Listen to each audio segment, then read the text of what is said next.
If I say frontline states, what comes to mind and what can you say in relation to that? So now this is about the people. We have this Freedom Charter where Operation Dudula is entrenching the Freedom Charter that says people shall govern. And currently we don't have leaders. We are on autopilot, and that's where Operation Dudula comes in. No, I'm asking about frontline states. Frontline states. So this is about. Are you now taking this together with?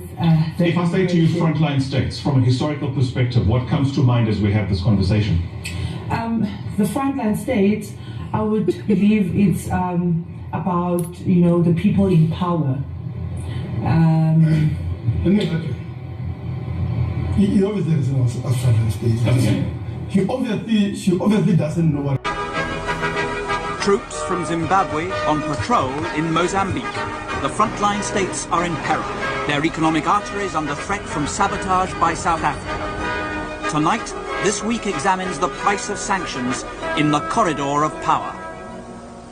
Good evening. Over the last few months, it's become ever more clear that the frontline states in southern Africa really are in the firing line.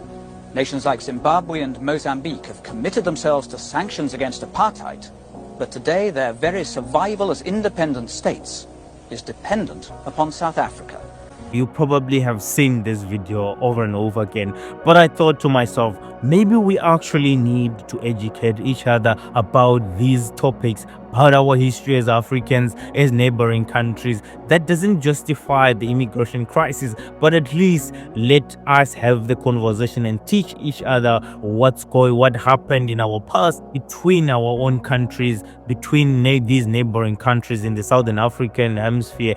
There is a lot that was sacrificed by these frontline states, and we need to acknowledge it, and we need to respect that fact. We are busy fighting for crumbs under the table instead of having our own table, so that we can also have seats at that table because it belongs to us. It doesn't help to demand to have a seat in other people's tables. They will never invite you there, and they will never give you a seat. So you have to have your own table that you control, and then you get to invite whoever you want to sit with, your fellow black people.